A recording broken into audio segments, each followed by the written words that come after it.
Vice President Harris has been accused of adopting a fake urban accent to appeal to black and working class voters after delivering the same speech in two different voices just a few hours apart. You better thank a union member for sick leave. You better thank a union member for paid leave. Thank unions for sick leave. Thank unions for paid family leave.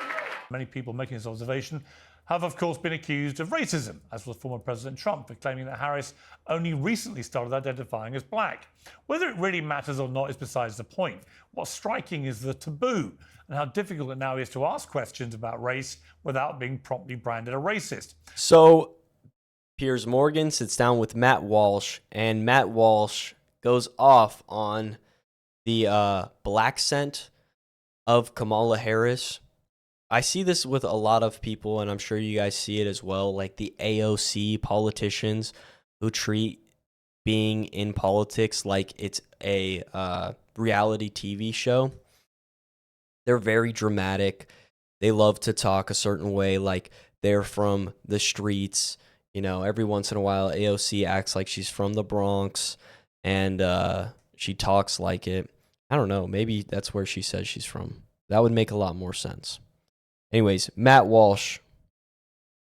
Matt Walsh's documentary, What is a Woman?, shone an uncompromising light on gender insanity, and his new movie, Am I a Racist?, turns its glare on diversity, equity, and inclusion. And he joins me now. Matt, great to have you back on Uncensored. Hi, Piers. Thanks for having me. Just want to start before we get into the movie, which is great, by the way, as was the last one. Kamala Harris and her accent. Is it racist to even ask why she's talking in a different accent?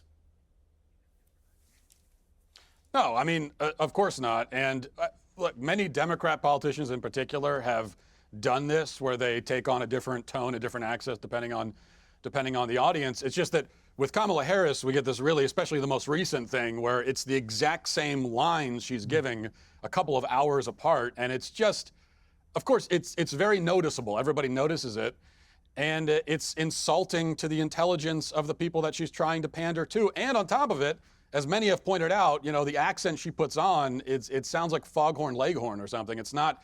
It doesn't even sound like what she's trying to make it sound like. So, because she grew up in Montreal, Canada, and so she should just embrace that fact about herself and be authentic. That's all we're really asking for. Is but just in a way, it's a prime. Be authentic is what we want. Right. I mean, in a way, it's a prime example of the kind of thing you talk about in the movie, which is that this sort of weaponizing of calling people racist whenever they raise any issue or question about anything related to race is a real problem in modern society. It's fueled by social media, by cancel culture, by all of these terribly insidious things which are going on.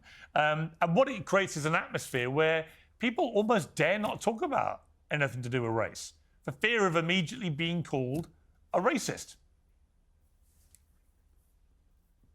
Exactly. And that's because you have, and this is what we try to expose in the film, you have these grifters, these so-called anti-racist types, DEI types, and this is their goal. This is what they do. They try to make these conversations completely, fraught. They want you to be focused on it all the time. They come to you and they say, oh, you think you're not racist because you think racism is a simple thing. If you don't hate people of other races, you think you're not racist. But actually, you are racist. And the fact that you think you aren't racist is just more evidence that you are even more racist than you thought. And they keep people in, it's like, for people that fall into this, it becomes this like spiral where they're looking into themselves, constantly inspecting their own minds and their own motivations, and sort of convincing themselves that they're actually racist when they aren't. It is gaslighting behavior. That's what I see a lot with Democrats and the DNC and media in general. Just constantly gaslighting everybody. I feel like this really picked up, at least noticeably, during the George Floyd riots. I feel like that was whenever it was very clear they were not reporting the truth. They weren't really talking about the drugs in his system, and they weren't really talking about the riots. They were saying that it was 99% peaceful.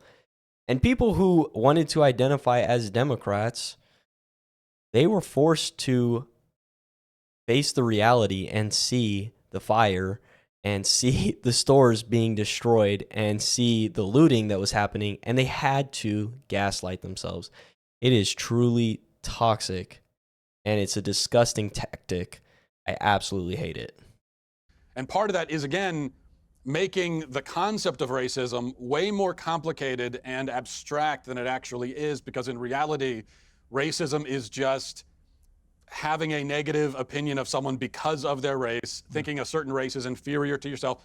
That's racist. If you don't have that feeling about someone, then you're not racist. You might have other flaws, we all do, Right. but you're not racist. Congratulations. You can just move on from that. But they don't want you to move on. No, exactly right. And also, it diminishes people who suffer from genuine racism and their validity of their cause, because there's so much other stuff being thrown out there which just isn't racism.